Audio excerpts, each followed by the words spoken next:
On June 28, 2024, the Supreme Court voted 6-3. The ruling gave every city in America a green light to sweep every park, every sidewalk, every tent, even when there was no shelter bed available for the people being swept. That ruling didn't solve homelessness. It pushed it into cars. Tens of thousands of people in LA County alone are living in vehicles right now, and the ones who've been doing it for years have worked out a system so complete that a parked car in the middle of a residential neighborhood can look completely unoccupied for months at a stretch. 7 tells, eliminated. I'm going to walk you through all of them, and I'm saving the last one, the legal option that almost nobody who needs it has ever heard of, for the end. Stay with me. If you've ever needed to sleep somewhere without being seen, subscribe and stay close. That's what we do here. I spent more winters in a car than I'll admit, more nights working things out by trial and by what I couldn't afford to get wrong twice. I'm not here to make it sound romantic. I'm here to tell you what works, what the people who've been doing this for years figured out slowly, the hard way, with everything on the line. The obvious answer, the one everyone reaches for first, is go to a shelter. And I want to be direct about something before we go any further. If you are in genuine danger, extreme heat and no way to move air, a carbon monoxide alarm going off, any immediate safety crisis, the shelter is the right call. Every time. No argument from me on that. But here's what the shelter system actually looks like on the ground. The last federal count found 650,000 people homeless on a single January night in this country. Shelter bed capacity, 374,000. The math does it for you. In LA County, 16,000 shelter beds for more than 75,000 homeless people. Waitlists measured in months, not days. And even when a bed is available, the rules are built for a very specific kind of life. Check in by 7 or 8 at night, out by 6 in the morning, no pets, no partners, because most shelters are gender segregated, no place to store the contractor's tools, the delivery bike, the camera equipment, the things that might be the only thread keeping someone employed. I've known people doing rideshare at 10, 11 at night who couldn't use a shelter that locked its doors at 7:30. The shelter system isn't broken for them. It was never designed for them, so they figured something else out. So did I. Here's the principle underneath everything I'm about to show you. Understand it once, and every technique makes immediate sense. Detection is pattern recognition. Stealth is pattern conformity. Nobody scanning a parking lot is looking at every car. A security guard on a slow drive-by, a neighbor walking a dog at 6 in the morning, a cop doing a routine loop. None of them are checking each vehicle. They're scanning for breaks in the expected pattern. The car that wasn't there yesterday. The car with moisture on every window at sunrise. The car with a faint light visible through the rear glass at 3 in the morning. The car that's been in the same spot for 4 nights without moving. No technique in this system makes the car invisible. The car is always there. What every technique does is make the car match the pattern of a temporarily parked, owner went inside for a minute vehicle in that environment at that hour. Think of it this way. A car with condensation rings on every window, a sleeping bag visible through the rear glass, and an engine idling at 2 in the morning is a signal flare you can see from half a block away. A car with a silver windshield sunshade, a paper coffee cup on the dashboard, and a barely perceptible crack in the rear window facing the wall. That car looks exactly like somebody left it there while they ran into the all-night pharmacy. Same car, same street, same night, completely different pattern. Every single thing I'm going to walk you through does one thing. It makes your car look like it belongs exactly where it is. The number one tell, the one that gets more people caught than any other, is something most people never think to think about. You breathe all night. Every exhale releases moisture. A quarter to half a cup of water vapor over an 8-hour sleep deposited into the air inside a sealed car. By the time morning arrives, that humidity has climbed high enough that the glass, the coldest surface in the vehicle, shows it. Condensation. A ring on the windshield, patches at the corners of the rear window. I've seen it from the outside. I know exactly what it reads like at 6 in the morning from 10 feet away, and so do the officers who specifically learn to look for it. It doesn't say car, it says person slept here, possibly still inside. The fix is 1/4 of an inch. Crack one rear window, just the rear, away from whatever direction the street is, away from wherever eyes will be at sunrise. 1/4 inch, not 1/2 inch, not 2 inches. 1/4 inch is enough for moisture exchange, enough to break the humidity cycle before condensation forms on the glass. Invisible from the street side when the car is parked correctly. Silent. No light escapes through it. And in June, which is the month that turns a parked car into a furnace, that same 1/4 inch crack does double duty. It is your passive overnight ventilation, a small battery-powered clip fan, $8 to $10 from Amazon, positioned to push warm air out through that rear crack. That is the overnight cooling system. No engine, no air conditioning, no CO risk, no noise beyond a faint hum. I clip mine to the coat hook over the back door, so the air moves right across where I'm sleeping all night. One action eliminates the condensation tell. The same action keeps the air moving. The stealth move and the survival move are identical. Now, the windows. This is where most people make the mistake that costs them everything. They use one material for day and one for night, and they pick the wrong one for both. Daytime. The front windshield gets a commercial accordion fold sunshade. Silver reflective exterior, $8 to $25 at Walmart or AutoZone. Dollar Tree carries a version for $5. Every third car in a summer parking lot has one. Zero Suspicion, or Cut Reflectix, that foil-faced foam sheeting from Home Depot, around $18 a roll, to fit the windshield shape exactly.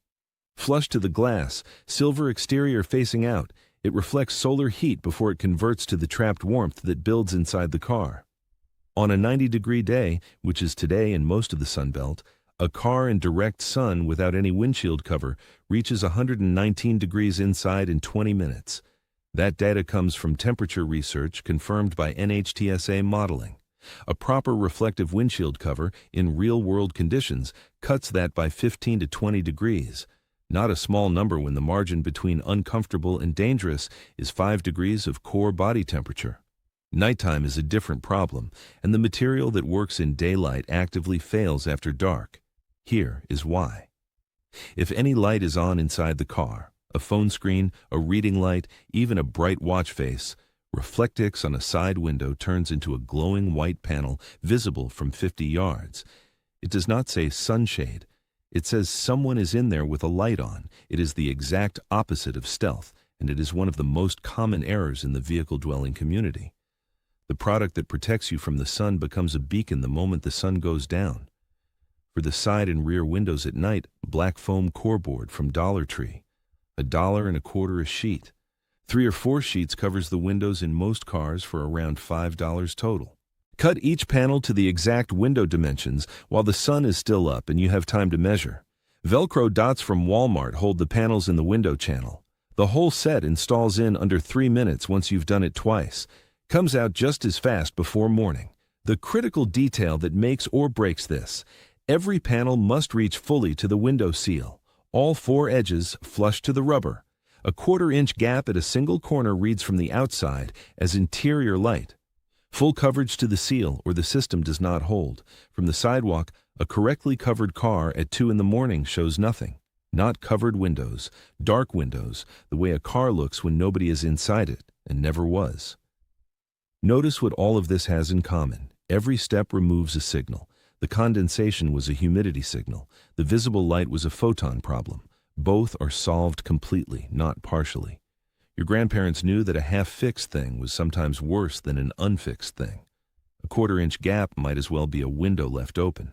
The standard is the seal. There's no partial credit out there. Daytime, the covers come down. The sunshade goes up because that is what normal looks like in June. But what is visible through the glass, on the seats, on the dashboard, that is the next problem. This one people underestimate. A sleeping bag visible through the rear window ends the game. A pillow anywhere. Multiple food containers, clothes folded neatly in organized stacks. Any of those things, and you have printed a sign that says, "Someone lives here." The human eye, a neighbor's eye, a security guard doing a slow loop, reads that pattern quickly and without effort. What triggers the other pattern, the owner stepped inside pattern, is a different kind of clutter entirely. A jacket draped over the front seat, not folded. Draped, like someone shrugged it off mid-thought and kept moving. A paper takeout coffee cup on the dashboard. Paper, not a reusable one.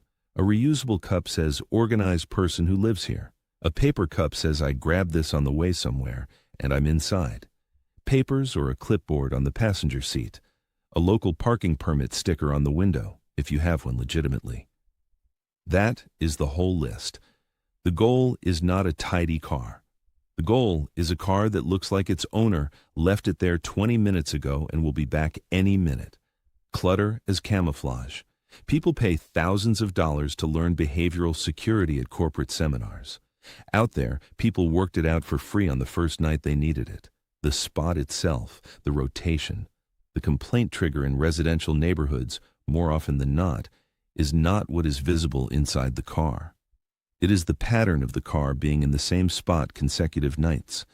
Experienced vehicle dwellers won't stay more than 2 nights in the same residential spot. That is the community rule of thumb, built over years of trial and consequence. The pattern that generates a call typically runs, neighbor notices Tuesday, notices again Wednesday, picks up the phone Thursday morning. The car that moves every 2 nights breaks that chain before it connects. Hospital campuses are quieter than they look. 24-hour activity normalizes cars at all hours, and security is generally focused on the building, not the lot. Industrial park fringe works on weeknights, though weekend patrol presence picks up. Church lots, Monday through Saturday, have a long documented history of tolerance in this community. And if you walk into the office or speak directly to the pastor during business hours and you're honest about your situation, the success rate of that conversation is higher than most people expect. Asking removes the trespass risk entirely. Walmart. I know what people are about to say. Used to be the reliable spot in every city. That is not true anymore. Current policy is left entirely to local manager discretion, and many urban locations have posted explicit no overnight parking signs and will call police. Verify every single location before you rely on it. Do not assume. Security does not scan for cars. It scans for breaks in the pattern. Eliminate the breaks, and you disappear. Arrival and departure timing is the rest of the rotation system. The window where eyes are active and complaint calls originate is 10 in the evening through midnight, and again from 5:30 to 8 in the morning. Dog walkers, commuters, people going to sleep, people waking up, people taking out the garbage, move during those windows and you get seen. Arrive after 10:30, after the neighborhood has gone dark. Leave before 5:30. Back into the spot, front windshield toward the street, sunshade visible and unremarkable. Departure forward without reversing. Kill the engine and the lights half a block before you pull in. Coast the last stretch. The sound of an engine cutting off and a car door closing at 11:30 at night is a notification to anyone awake who hears it. Eliminate the notification. Map 2 exits out of every spot before you sleep. 5:30 in the morning is not when you want to discover there is one way in and one way out. Scent and sound. 2 more signals, both documented as complaint triggers in vehicle-dwelling communities, both addressed for almost nothing. Cooking inside a vehicle, beyond the carbon monoxide risk I will get to in a moment, produces smells that accumulate and persist. In community forums and documented outreach resources, food smells are named consistently as a top trigger for someone is living in that car complaint calls. Cold food only inside the car, hot food from outside, drive-through, gas station, wherever you can get it. Not a sacrifice once it's a daily habit. Hygiene. A Planet Fitness membership is $10 a month. That is the documented community standard, openly discussed and openly used. Shower access, bathroom access, and nobody asking questions. It costs less than 1 night at the cheapest campground in most American cities. Phone on silent, no vibration, after midnight. If there is a dog, and for a lot of people out there, the dog is the one relationship that held through everything. A bark at a passing car at 2 in the morning is a significant detection event. There is no easy fix for that. Low white noise playing quietly on the phone masks small interior sounds from outside. Minor effect. At 2 in the morning, minor effects matter. Here's the part that used to keep me awake some nights, and not from the cold.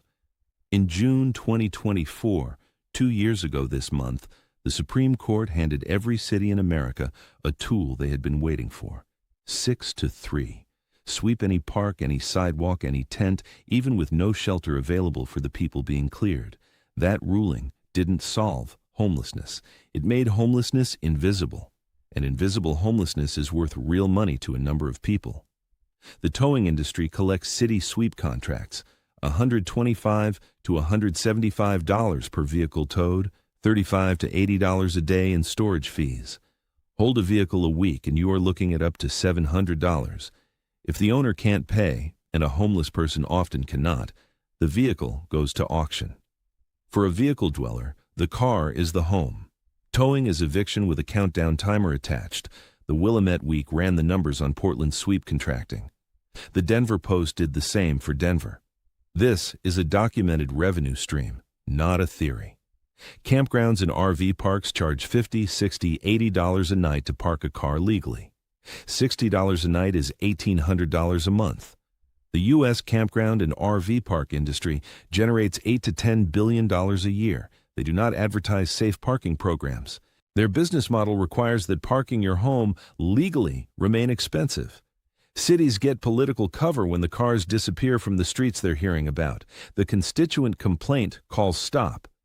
It does not matter that the people in the cars did not go anywhere.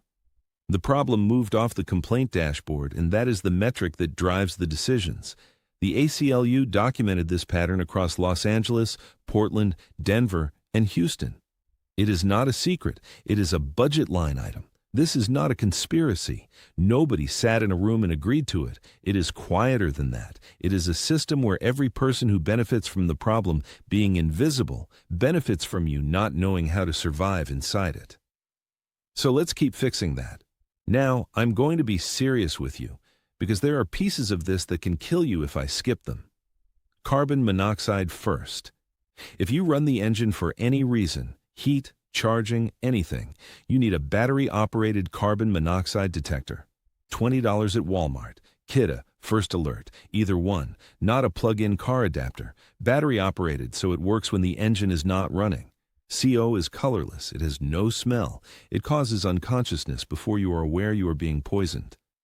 The CDC puts non-fire CO deaths in this country at roughly 400 per year. Vehicle exhaust is among the leading sources. Parked near a wall, in a depression, anywhere exhaust can loop back toward the car. The risk is real even with a window open on one side.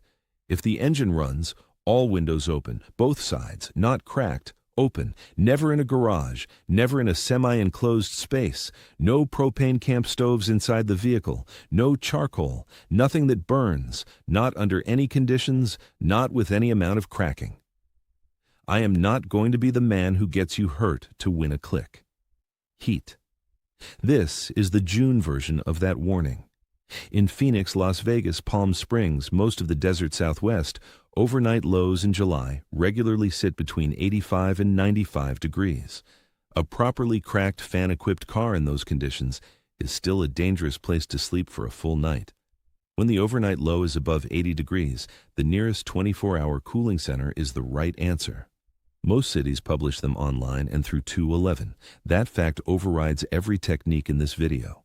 Heat stroke, core body temperature above 104 degrees, is not dehydration. Sweating stops. Confusion sets in. That is a medical emergency, and it calls for 911, not a window adjustment. Never leave a child or a pet in a parked car in summer heat. Not for 10 minutes. Not for any reason. Not ever. You will see videos where someone covers their windows in household aluminum foil.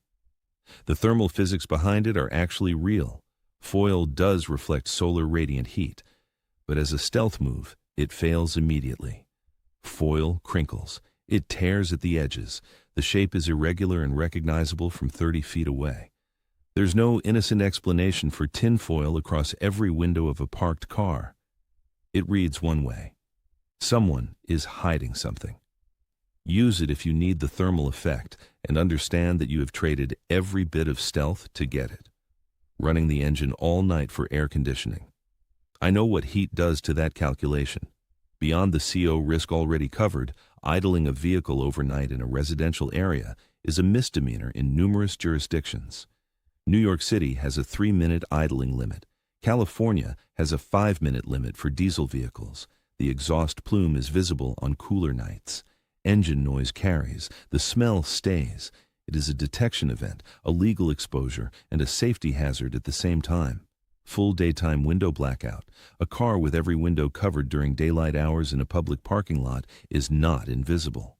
It is the opposite. It is a signal. The system works because the daytime profile looks normal.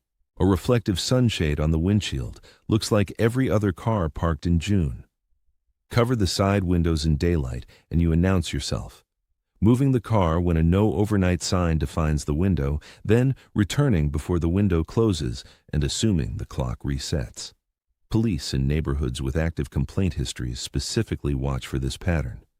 Moving and returning is itself a recognizable pattern. The sign defines the legal exposure boundary. The actual risk begins the moment a neighbor connects two sightings. I know what some of you are thinking. People die sleeping in cars. You are right. They die from carbon monoxide, from heat, from cold, and most often from not having the information that would have changed the outcome. That is exactly why I name the temperatures. That is why I describe CO before I say anything else about running the engine. Naming the danger is not a disclaimer. It is the point. Some of you are thinking this teaches people to hide from police. It teaches people to sleep safely. Tens of thousands of people are doing this tonight, with or without this video. The only question is whether they do it safely. And some of you are wondering whether a 1/4-inch crack actually holds against condensation over a full night. It does. The moisture exchange across a gap that small is sufficient to prevent condensation from forming on the glass. Cold glass, humid air. Enough exchange and they never meet. The physics are not complicated. The gap is not impressive to look at. It works. Here is the one I promised you at the beginning. Most cities have a program that almost nobody who needs it has ever heard of. Safe parking programs, registered, legal, supervised overnight parking in a church lot, a business lot, a city-affiliated site. You register the vehicle, sometimes a background check. You get an assigned spot, access to a bathroom. In some programs, connection to housing case management. Arrive by a set time, leave by a set time. Legal, safe, usually free. Safe Parking LA, run by PATH, People Assisting the Homeless, operates in Los Angeles. Jewish Family Service ran a city-funded program in San Diego, at its peak 200 permitted spaces with bathroom access and case management. Santa Barbara had one of the first faith-based programs in the country, operational for over a decade across multiple church lots. The Vehicle Residency Resource Center out of Eugene, Oregon, maintains a national directory of programs like these. And in most cities, dialing 211 connects you to the same information. These programs exist in dozens of cities right now. Some of them have open spots. Most of the people who need them have never heard they exist. Now you have. So here's what I would do before the sun comes up tomorrow. Starting from scratch, 1/4-inch crack in one rear window, facing away from the street. Silver sunshade on the windshield during the day. Black foam board panels cut to fit and sealed to the window edges at night, down before sunrise. Paper coffee cup on the dashboard, jacket draped across the front seat, no sleeping bag visible, no pillow. Move every 2 nights in residential areas. Arrive after 10:30, gone before 5:30. Back in, depart forward, engine off half a block before the spot. $20 battery CO detector if the engine ever runs. Know the 211 number in your city. Know where the cooling center is before the night you need it. And look up the Vehicle Residency Resource Center for safe parking programs near you. Because the goal was never to get good at being invisible in a car. The goal is to get through this. What's the cheapest trick that actually worked for you out there? And if you've slept rough, in a car, a van, a lot, anywhere, what did you do that nobody else knew to try? I read everyone. Stay cool, stay sharp, and remember, the people the world walks past know things the rest of us forgot.